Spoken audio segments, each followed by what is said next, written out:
Social media censorship has backfired in one of the most hilariously shocking ways that even I didn't predict. I didn't think this is what was going to happen. You see, one of the things I've often said, and many people on the right and moderates, that first they'll start banning conservatives, then they'll start banning liberals, and the cliff will keep eroding. And that's what I've said. I've said my concern over free speech is, yeah, they're going to ban, some conservative guy, and then I know that once they ban him, the cliff is eroding, and eventually it's me on the cliff. I wasn't, it's all falling apart around us. The idea is, first they'll ban you for saying, stupid. Like you'll say some word and they'll say, you can't say that word, you're banned. And then they keep changing the threshold because, people are still offended. That's not what's happening. TikTok is suppressing videos by disabled, queer, and fat creators. Yes, this is the desire path outcome of what the left has been asking for. They are actually banning the marginalized people themselves. And it's one of the most fascinating things I've seen because, wow, I didn't predict this, but it makes so much sense. First, do you know what a desire path is? You may have seen some of these photos on Reddit, or you may have seen this in real life.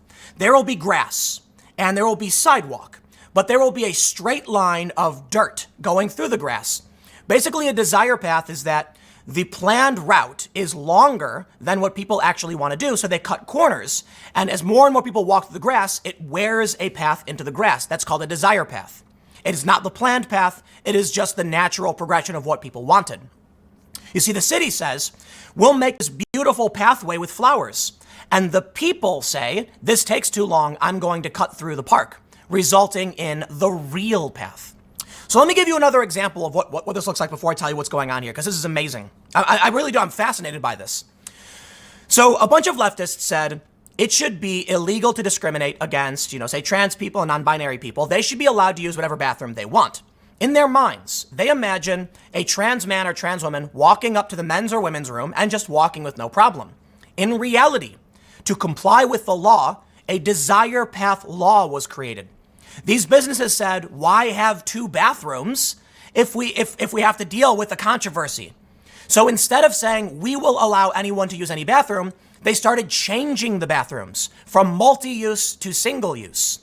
So you used to have 4 stalls in the women's room, 4 stalls in the men's room, or like 2 stalls and a couple urinals. Now they just have like 2 rooms that are single use. Lines are longer. That's what really happens. They just make 2 neutral bathrooms that are single use. But also in the UK, we've seen some places just take down the gender distinction. While you might say anyone can use any bathroom, they say, well, the law actually says we can't discriminate, period. So now locker rooms and changing rooms have become unisex. So they're one big room with men and women in them, and this has resulted in an increase in assaults on women. That's a story from The Independent, a left-wing paper. Now let's take a look at what's happening with TikTok. This is one, I kid you not, I really need to stress, it's one of the most fascinating outcomes of social media censorship. You see, what TikTok realized is that you cannot police 10,000 angry, mean people on the internet, right? What are you going to do? How is Twitter supposed to deal with every single mean person? You can't. So TikTok realized there's a much simpler solution. Ban the people who get harassed. Seriously. Disabled, queer, and fat creators. Basically what TikTok is saying, is this person likely to be made fun of? Yes. Ban them from the platform. Because we don't want to create a space where people are mean. It is much easier to ban the marginalized person than to ban the tens of thousands of people who might be mean to them. Fascinating. It is the desire path outcome. They are ending hate speech by getting rid of those who might be hated. This is incredible. I can't believe I couldn't predict this. Check this out. Slate reports. TikTok, a social network video app with more than 1 billion downloads globally, admitted Tuesday to a set of policies that had suppressed the reach of content created by users assumed to be vulnerable to cyberbullying. As examples of users susceptible to bullying or harassment, the policy listed people with facial disfigurement, autism, Down syndrome, and disabled people or people with some facial problems, such as birthmark, slight squint, etc. The admission came after the German site Netzpolitik reported that TikTok asked moderators to watch 15-second videos and decide if the creator looked like the type of person others might want to bully. If so, moderators were instructed to add flags to the accounts of these vulnerable users. These flags would stop their videos from being shown to audiences outside their home countries, and in some cases, would even prevent their videos from appearing in other users' feeds. A list of flagged users obtained by Netspolitik included people with and without disabilities, whose bios included hashtags like fat woman, disabled, or had rainbow flags and other LGBTQ identifiers. This may be one of the most profoundly shocking backfires I've ever seen. And I really thought, so let me try and explain this again, the erosion hypothesis, or the erosion analogy. Imagine you're standing on an island. You know, it's with sheer cliffs on all sides. Moderates and liberals and people like me are somewhat in the center. We don't say slurs, we're not overly offensive, our opinions are kind of milquetoast and lukewarm.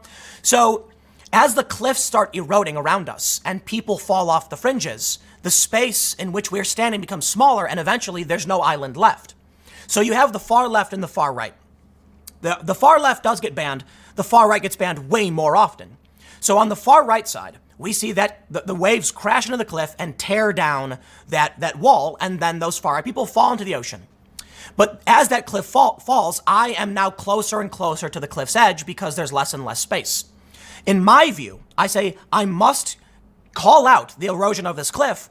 Otherwise, in a year or 2 years, I will be standing on the precipice. I was wrong.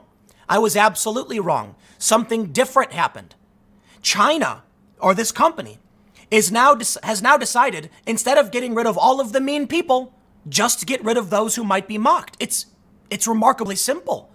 There are substantially less people who are LGBTQ, fat, disabled, or otherwise. So it's easier just to get rid of them to avoid all controversy. You see, the real problem facing these social media networks is not the harassment. It's the bad press. It's the losing of sponsorships. If TikTok wants to sell space to, say, Pepsi or Coke or something, and they say you got too much harassment, well, what are you going to do? You're going to ban all your users? No, you'll lose money. If we got 1 billion users and 100 million are likely to harass, but only 1 million are being harassed, ban the smaller number. You know what's funny about this? Have you seen Fight Club? The narrator, aka Jack in Fight Club, it's a movie, you should check it out if you haven't seen it, you probably did, says that he works for a car company, and basically they do this equation to determine whether or not there should be a recall. The point of an auto recall is to protect consumers. What ends up happening is, if the cost of a recall is more than the cost of paying out the lawsuits, they don't recall the car. It's remarkably intuitive. It's remarkably simple. There's something similar we heard in New York City. There was a big scandal because some guy came out of the Empire State Building with a gun, and some cops started firing wildly at the guy, and they missed him, and they ended up hitting 7 other people. I may be getting the details wrong, so definitely fact check me on this one. But one of the things brought up by activists was that police in New York City don't receive what they view as adequate training. And the reason for it, according to, again, you have to fact this may be apocryphal or urban legend, but it's in line with this idea. The city knows that the cost of a lawsuit for a police officer accidentally shooting a civilian is cheaper than constantly paying for firearms training for the police department. Therefore, they don't do it and just pay out lawsuits. It is nightmarishly dystopian. Congratulations to the far left. One of the most obvious outcomes. I'll say it again. It is easier and more lucrative to ban a marginalized community than to ban a large portion of your user base. I'm just like speechless, but it's amazing. It's amazing. They say this: among those who found out their content had been suppressed was Annika, or Miss Annie 21, a 21-year-old self-described fat woman with 23,000 TikTok followers. Although Annika's videos have attracted both positive and negative comments, she told Netspolitik the action was discriminatory and inhuman. Yeah, maybe, but it lines up with what you've done. YouTube faced the adpocalypse. Think about this. YouTube had all of these advertisers wanting to pull out because they didn't want their ads to appear on certain content. And so they decided to remove this content. That makes sense because the ads were literally appearing on the content. But what happened when the press found out that users were commenting on family videos with links and descriptions of really gross things about children. YouTube suppressed the comments of the family videos because YouTube can't deal with widespread user behavior that way that doesn't overtly break the rules. So YouTube punished the families, and they're doing it now with Kappa. This is exactly what you can expect, and the left should be proud. This is what you wanted. Not all of the left, mind you. I know there's people on the left that are fine, that don't agree with this kind of stuff, but most of these mainstream leftists have been calling for this. They say a TikTok spokesperson told Netspolitik, this approach was never intended to be a long-term solution, and so the policies were no longer in use. TikTok also said, while the intention was good, the approach was wrong, and we have long since changed the earlier policy in favor of a more nuanced anti-bullying policies and in-app protection. So maybe they're flipping around. Despite TikTok's statement, Netspolitik has identified the rules were in place as recently as September. The team at TikTok that developed the video suppression policy may have earnestly believed it was a helpful reaction to the scourge of bullying. Online harassment remains, okay, we get it. And they go on to drag Facebook. There's been a lot of debate about whether social media companies should deplatform bullies. But the solution is certainly not to deplatform the targets of those attacks. You're wrong. It absolutely is. Think about this from a mathematical point of view. It is not possible to stop bullying. It is not sustainable for a platform to ban large portions of its user base because they say things that are mean. Think about what's going on with Donald Trump. Imagine if they said, we do not think it's okay for Jimmy Kimmel, for Colbert, and all these people to constantly insult his weight and his appearance and his hair. It's bullying. Now, I get like the president. He's the president. I don't care. You say whatever you want about it. It's America. But imagine if Twitter said, attacking someone's appearance is violating our policy and started banning millions upon millions of people who hate the president. You can't. And you can't ban the president either. So what ends up happening is, to avoid any and all controversy, get rid of those that are likely to be harassed. That includes feminists, disabled people, LGBTQ people. It's really amazing. And here's the thing. TikTok wasn't banning them. They were shadow banning them. They didn't want these users to know about it. That's another obvious outcome. What you need to understand is that what we're talking about here is not someone walking down a road or a simple algorithm pointing in the direction to say, here's what we should do and here's what will happen. What you should imagine is you have a slab of concrete with cracks spiraling through it. And while you may want that water poured in to flow in the right direction, the water is going to go the fastest way down. It's going to stop where it stops. It's the path of least resistance. It's electricity traveling through the air. It's a lightning bolt. You can see the branches where it may have gone in one direction or the other, but it makes its way to the ground. So when you say, we don't want people banned, China says, here's the easiest thing to do. We want to avoid bad PR, and that includes sponsors angry about bullying and these far leftists complaining about it. So they do two things. They ban those who could be bullied, but they shadow ban them so that no one knows it happened and no bad PR can come of it. I gotta say, bravo. You gotta hand it to the Chinese, man. They are tactical and smart with their approach. And that's something people need to realize.